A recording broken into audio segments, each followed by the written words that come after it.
What if I told you that the most brilliant strategic mind in human history wasn't Napoleon, Sun Tzu, or Machiavelli, but a carpenter from Nazareth who never wrote a single book about warfare? For over 2,000 years, scholars have missed the genius hidden in plain sight. Jesus didn't just preach love and forgiveness. He deployed the most sophisticated psychological warfare tactics ever recorded.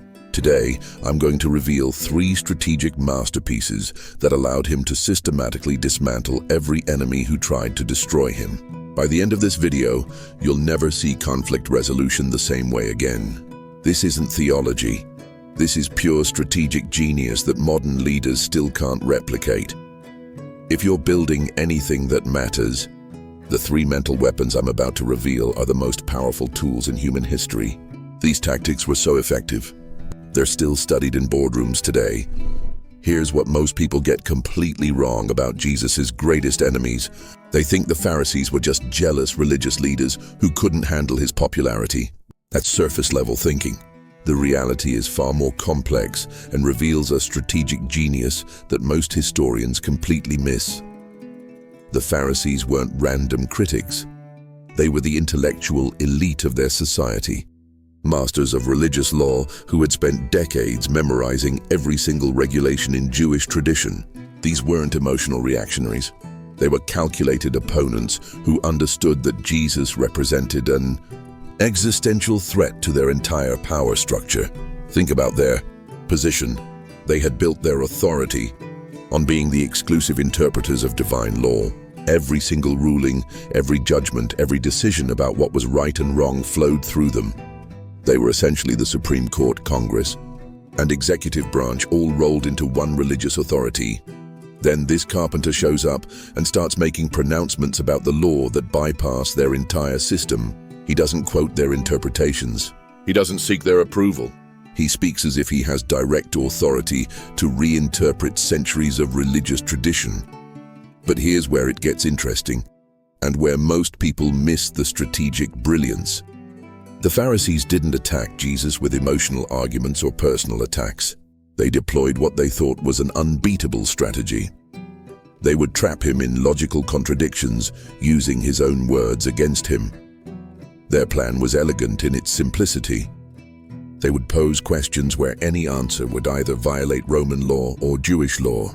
It was a perfect legal trap, a strategic pincer movement that should have destroyed him instantly. They had seen this tactic work countless times before.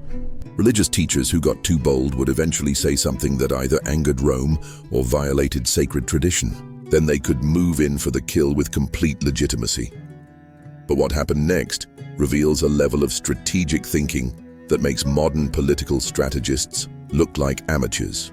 Jesus didn't just escape their traps, he turned each one into a demonstration of their own limitations while simultaneously expanding his influence. The first trap they set would become a masterclass in what I call strategic reframing, a tactic so powerful that it's still used by master negotiators today. The trap they set was brilliant.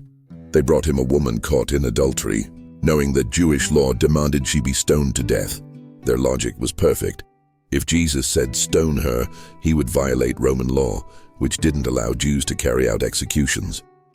If he said don't stone her, he would be directly contradicting Moses' law, destroying his credibility as a religious teacher. It was a checkmate scenario, or so they thought. What Jesus did next reveals the first principle of strategic genius. Never accept the framework your opponents try to impose on you. Instead of answering their question directly, he completely reframed the entire situation. He bent down and started writing in the dirt. This wasn't random behavior. It was a calculated move that served multiple strategic purposes. First, it bought him time to think while creating psychological tension. Second, it forced everyone to wait for his response, building anticipation. Third, it demonstrated that he wasn't intimidated by their trap, but the real genius came with his response. Let whoever is without sin cast the first stone. This wasn't just a clever comeback, it was a strategic masterpiece that accomplished 4 objectives simultaneously. First, he shifted the focus from the woman's guilt to the accuser's moral authority. Second, he made it impossible for anyone to act without admitting their own moral failures. Third, he maintained respect for the law while finding a way around it. Fourth, he demonstrated mercy without appearing weak. The result? His enemies walked away one by one, starting with the eldest, because they understood they had been outmaneuvered. But here's what most people miss. Jesus didn't just escape the trap. He used their own weapon against them while appearing, to take the moral high ground. This reveals what I call the moral Aikido principle, using your opponent's force and momentum against them while appearing to be the peaceful party. The Pharisees came to destroy his credibility, but instead they provided him with a platform to demonstrate wisdom that made them look petty and calculating. Notice the psychology here. They thought they were the smart ones setting a trap, but they ended up being the ones who looked foolish. Jesus took their carefully planned attack and turned it into a demonstration of why his approach was superior to theirs. This wasn't luck. This was strategic thinking operating at a level that his opponents couldn't even recognize, let alone counter.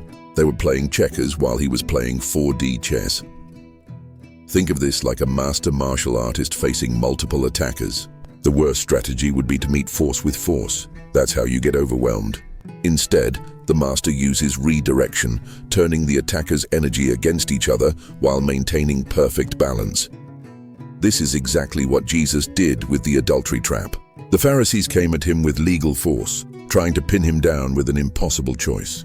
But instead of fighting their framework, he redirected the entire energy of the situation. He transformed a public accusation into a private moment of self-reflection for each person present. The same crowd that came to watch a religious teacher get destroyed instead witnessed a demonstration of wisdom that elevated everyone involved. But here's the crucial part that makes this strategy so powerful. He never made his opponents look like fools directly. He gave them a way to retreat with dignity by walking away. This is strategic genius because it prevents the kind of humiliation that creates lifelong enemies. Seeking revenge. The key principle here is what I call strategic elevation. Instead of destroying your opponents, you elevate the entire conversation to a level where their attacks become irrelevant. You don't win by making them lose. You win by changing the game entirely. This is why modern leaders who try to copy Jesus' methods often fail miserably. They focus on the words he said, but miss the strategic framework he was operating from.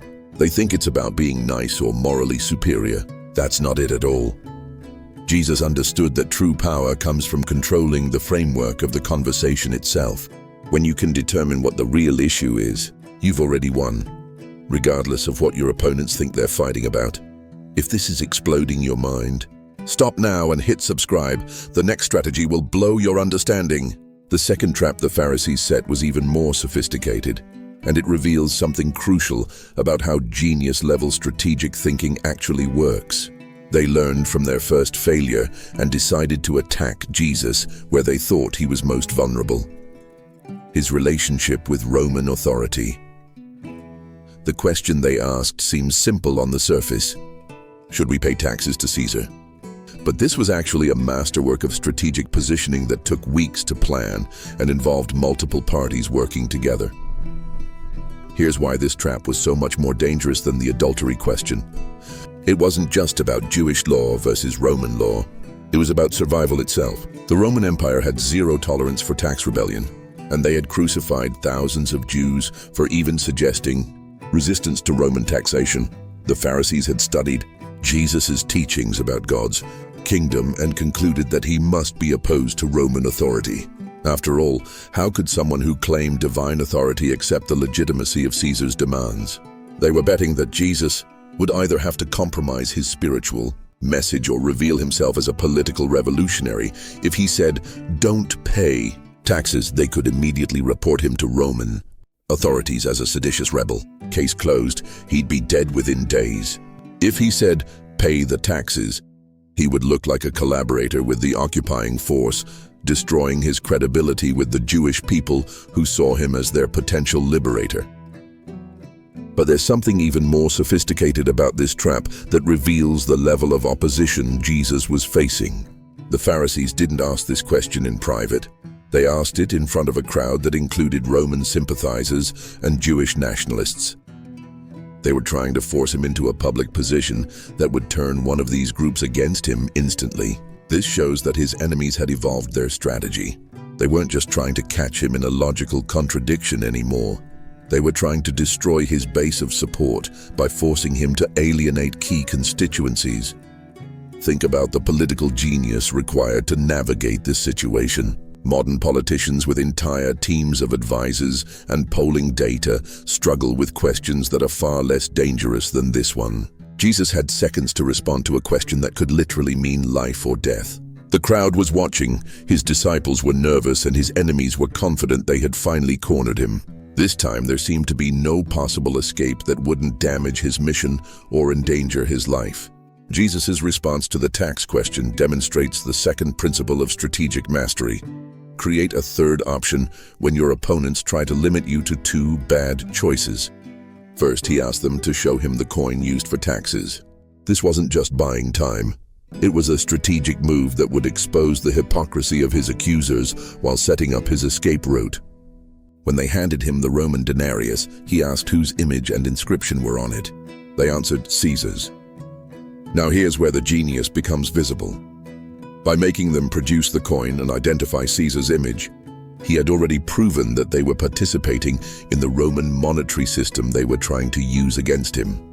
His answer, give to Caesar what belongs to Caesar, and to God what belongs to God, appears simple, but was actually a strategic nuclear bomb that destroyed their entire attack while establishing a principle that would influence political philosophy for centuries. Think about what he accomplished with this response. First, he acknowledged Roman authority in the economic sphere without endorsing Roman religious claims. Second, he maintained his position about God's ultimate authority without directly challenging Rome's political power. Third, he exposed his accusers as hypocrites who were using Roman coins while questioning his loyalty. But the real strategic masterpiece was how he shifted the conversation from politics to philosophy. Instead of getting trapped in a discussion about tax policy, he elevated the entire framework to questions about the nature of authority itself. He essentially said, "You're asking the wrong question. The real issue isn't whether to pay Caesar's taxes, it's understanding what belongs to Caesar and what doesn't." This reframing made his opponent's trap irrelevant while positioning him as someone who understood deeper principles of governance. Notice the psychological effect. The crowd wasn't thinking about Roman taxes anymore. They were thinking about the fundamental relationship between earthly and divine authority.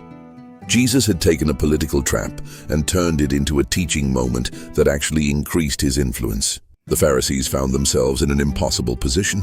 They couldn't attack his answer because it was technically loyal to Rome, but they also couldn't use it against him with Jewish crowds because he had affirmed God's ultimate authority over everything that truly mattered.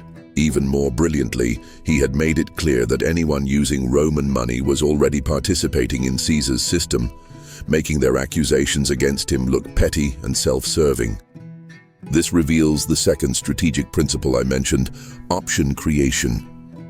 When your enemies try to force you into a binary choice between two bad outcomes, the master strategist creates a third option that makes the original dilemma irrelevant. Imagine you're a chess grandmaster, and your opponent thinks they've set up a situation where you must choose between losing your queen or losing your king. That's essentially what the Pharisees thought they had done with the tax question. But instead of choosing between the two bad options, Jesus made a move that revealed there was actually a completely different game being played on the same board. He showed that the real question wasn't about taxes at all. It was about understanding the nature of different types of authority. This is like a master negotiator who, when faced with an ultimatum, responds by questioning the assumptions underlying the ultimatum itself. Instead of accepting the other party's framework, they reveal that there's a more fundamental issue that needs to be addressed first. The coin demonstration was particularly brilliant because it forced his accusers to participate in proving his point. They had to produce the Roman money, identify Caesar's image, and acknowledge their own participation in the system they were trying to use against him. This teaches us what I call the mirror strategy. Instead of defending against your opponent's attacks, you get them to demonstrate that they're guilty of exactly what they're accusing you of. It's psychologically devastating because it forces them to confront their own contradictions. But here's what makes this approach so powerful in the long term. Jesus didn't just escape the trap. He established a principle that his followers could use to navigate similar challenges for centuries. He created a framework for understanding the relationship between spiritual and political authority that transcended the immediate situation. The key insight is that true strategic genius isn't just about winning individual battles. It's about establishing principles that continue to give you advantages in future conflicts. Every time someone tried to force early Christians into choosing between God and government, they could point back to this teaching and find a path forward. This is why studying Jesus' strategies is so valuable for modern leaders. He wasn't just thinking about how to escape immediate dangers. He was building frameworks that would serve his movement long after he was gone. If you're watching this far, you are different. Prove it. Like and subscribe for the secrets in upcoming videos. The third and most sophisticated trap reveals the absolute pinnacle of Jesus' strategic genius, and it's the one that most completely exposes why his enemies ultimately failed despite having every advantage. This time, the Pharisees brought in their intellectual heavy hitters, the Sadducees, who were theological scholars specializing in complex religious paradoxes. They had crafted what they believed was an intellectually unbeatable trap based on Jewish law about marriage and resurrection. Their question involved a hypothetical woman who married 7 brothers successively as each one died, following the Jewish law requiring a man to marry his deceased brother's widow. They asked, in the resurrection, whose wife will she be? This wasn't just a theological puzzle. It was a calculated attack designed to destroy Jesus' credibility as a teacher by forcing him into an impossible logical contradiction. If he said she'd be married to one of them, he'd have to explain why that brother had more claim than the others. If he said she'd be married to all of them, he'd be endorsing polygamy in heaven, which violated Jewish moral teaching. But here's what makes this trap so much more dangerous than the previous ones. It attacked the very foundation of Jesus' message about eternal life and resurrection. The Sadducees were essentially saying, your entire teaching about resurrection creates logical absurdities that prove it's false. This was their ultimate weapon because it combined logical rigor with theological sophistication. They weren't just trying to trap him legally or politically anymore. They were trying to prove that his core message was intellectually incoherent. What made this particularly brilliant was that they constructed the question using Jewish law itself. They weren't asking him to choose between Jewish law and something else. They were showing him that Jewish law, when applied to his teaching about resurrection, created impossible contradictions. The crowd included some of the most educated religious minds of their generation, people who understood the subtlety of the theological issues involved. This wasn't a question that could be dismissed or deflected. It demanded a sophisticated response that addressed the logical structure of their argument. Jesus' enemies were confident this would finally expose him as either intellectually limited or theologically unsound. After all, this was a paradox that had stumped religious scholars for generations. The trap was so sophisticated that even his supporters might have started doubting if he couldn't provide a satisfactory answer.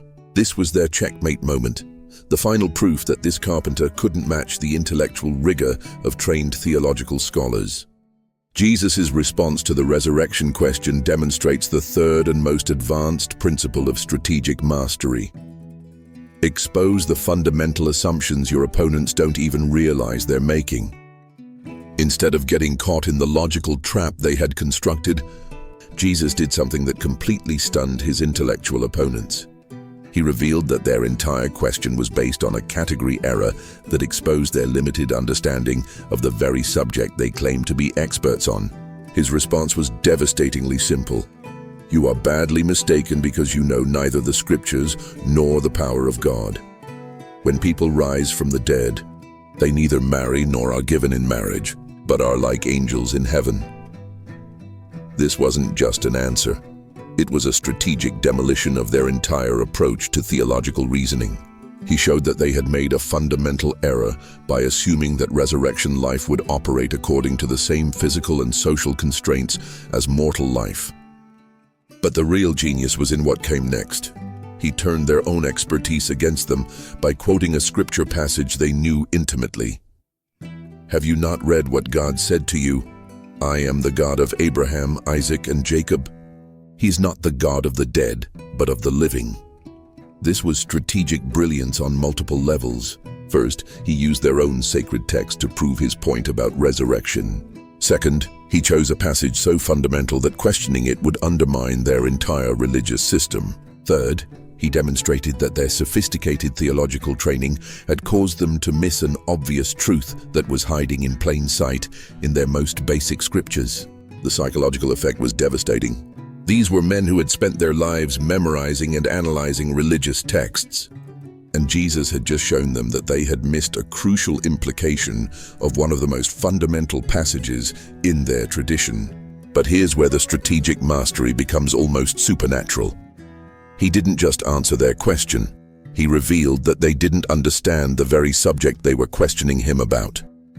The trap they thought was so clever actually exposed their own ignorance of the power of God they claimed to represent.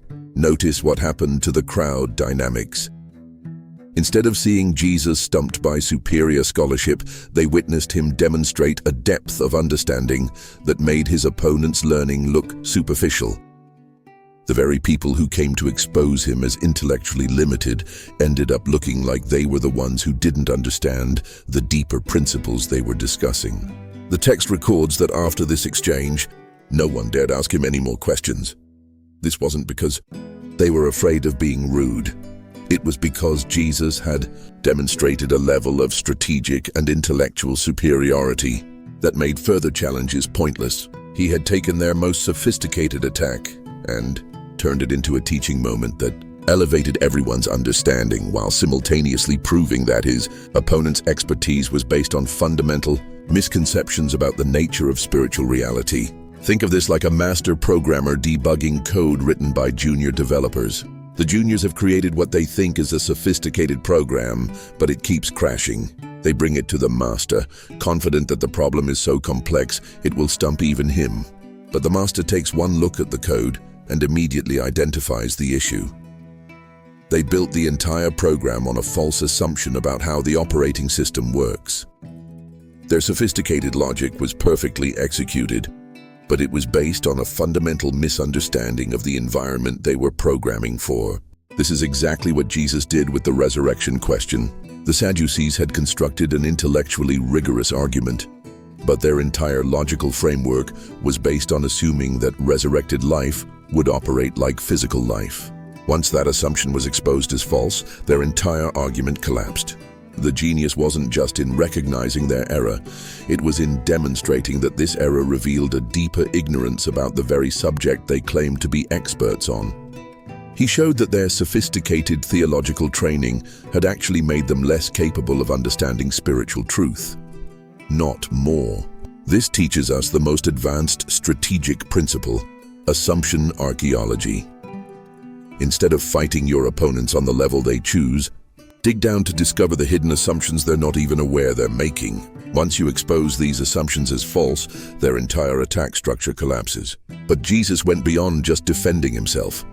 He used their attack as an opportunity to teach something profound about the nature of eternal life that no one in the crowd had understood before. He transformed their trap into a gift that elevated everyone's understanding. This is the hallmark of true strategic mastery: turning every attack into an opportunity to advance your own mission while demonstrating why your opponent's approach is fundamentally flawed. You don't just win the battle, you reveal why they were fighting the wrong war entirely. The fact that no one dared ask him any more questions after this wasn't about intimidation, it was about recognition. They finally understood that they were dealing with someone operating on a completely different level of strategic thinking than anything they had encountered before. These three strategic masterpieces reveal why Jesus' enemies ultimately failed, despite having every institutional advantage. He didn't just escape their traps. He turned each attack into a demonstration of superior strategic thinking that expanded his influence while exposing their limitations. The pattern is clear: moral Aikido, option creation, and assumption archaeology. These weren't random responses. They were systematic applications of strategic principles that modern leaders still struggle to understand, let alone execute. This analysis is speculative and based on public historical records, not clinical diagnosis. If these secrets exploded your mind, you need my next videos. But only if you hit the bell. Otherwise, you'll miss history's most powerful secrets. What's your opinion on these ideas? Comment below. Send this to your sharp-minded friend.